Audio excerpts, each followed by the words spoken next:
सुप्रभात बच्चों, आज हम लोग हिंदी व्याकरण में क्रिया पढ़ेंगे। क्रिया को इंग्लिश में वर्ब कहते हैं। इस पाठ में हम लोग पढ़ेंगे क्रिया की परिभाषा, भेद और उदाहरण। चलिए आइए क्रिया विषय पढ़ते हैं। सबसे पहले क्रिया की परिभाषा। क्रिया वाक्य को पूर्ण बनाती है। बिना क्रिया के वाक्य कभी पूर्ण नहीं बनते हैं। तो इसकी परिभाषा क्या होगी? जिन शब्दों से किसी कार्य का होना या करना समझा जाए उसे क्रिया कहते हैं। जैसे खाना, पीना, पढ़ना, लिखना, चलना, दौड़ना, बोलना इत्यादि। हिंदी में क्रिया के रूप लिंग, वचन और पुरुष के अनुसार बदलते हैं। लिंग वचन हम लोग पढ़ चुके हैं। लिंग क्या? स्त्रीलिंग और पुल्लिंग। जैसे कोई स्त्री होगी तो वो क्या बोलेगी? मैं जा रही हूँ। तो पुरुष होगा तो क्या बोलेगा? मैं जा रहा हूँ। तो इस प्रकार से लिंग में बदलते हैं। वचन जैसे लड़का किताब पढ़ रहा है तो लड़के किताबें पढ़ रहे हैं। उसके बाद कॉपी, कॉपियाँ, औरत, औरतें। इस प्रकार से क्रिया के जो रूप है लिंग और वचन पुरुष के अनुसार बदलते रहते हैं। अब इसका उदाहरण सुनेंगे। लड़का मन से पढ़ता है।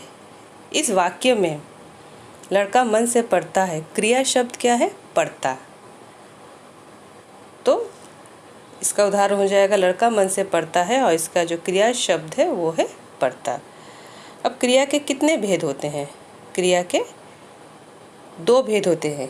क्रिया के भेद और प्रकार।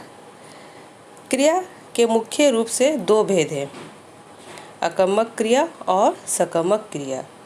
आपके किताब में भेदों को नहीं बताया गया है, आपकी जानकारी के लिए मैं आपको बता रही हूँ। इस भेदों के बारे में और गहराई से आप लोग अगली कक्षा में पढ़ेंगे। तो आपकी जानकारी के लिए क्रिया के 2 भेद होते हैं, आकर्मक क्रिया और सकर्मक क्रिया। सकर्मक क्रिया क्या है? यानी जिसके साथ कर्म का हो ना उसे सकर्मक क्रिया कहते हैं। आकर्मक क्रिया जिसके साथ कर्म नहीं हो उसे अकर्मक क्रिया कहते हैं। इसे हम लोग इस प्रकार से भी कह सकते हैं।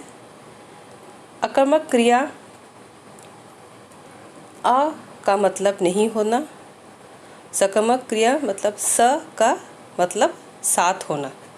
तो इस प्रकार से भी आप लोग इसको याद कर सकते हैं।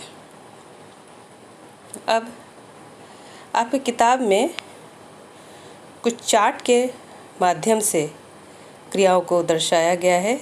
जैसे पहला दिया गया, सूर्य चमक रहा है, माँ खाना पका रही है, सोम सेब खा रहा है, नेहा नृत्य कर रही है।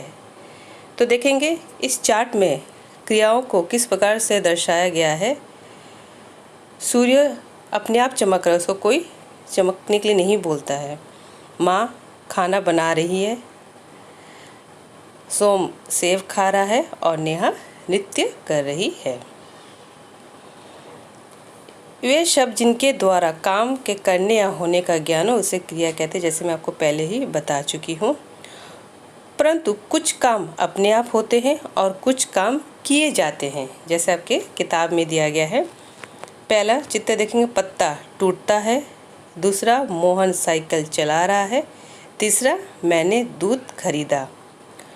टूटता है से काम के अपने आप होने का पता चल रहा है कि पत्ता को कोई तोड़ नहीं रहा है, यह स्वयं हवा के झोंकों से टूट रहा है या फिर सूखने के बाद जो पत्ता टूट जाता है इसे कोई नहीं तोड़ रहा है, ना इसे कोई ज़बरदस्ती हिला के तोड़ा, ये स्वयं टूट रहा है। तो ये काम अपने आप हो रहा है।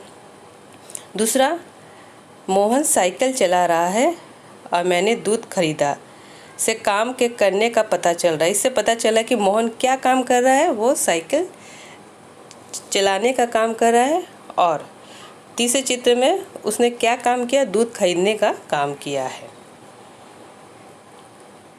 तो देखेंगे ऐसे बहुत से क्रिया हैं जो हम लोग सुबह जब उठते हैं शाम तक करते हैं। तो कौन कौन सी क्रिया हम लोग के दिनचर्या का होता है? उठना, नहाना, पहनना, खाना, साफ करना, चलना, बैठना, दौड़ना, पढ़ना, पीना, देखना, सुनना, खेलना, खिलाना, चलना, धोना आदि। ये सब क्रिया जो हम लोग स्वयं करते हैं।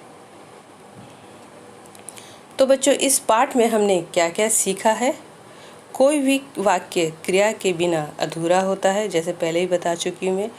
जिन शब्दों से काम के करने या होने का पता चले उसे क्रिया कहते हैं। कुछ काम हम करते हैं और कुछ काम अपने आप होते हैं जो हम नहीं करते हैं, ये क्रिया है। अब मैं कुछ कार्य आप लोगों को दी हूँ, गृह कार्य। इसे आप लोग हिंदी व्याकरण कॉपी में दिनांक के साथ लिखेंगे।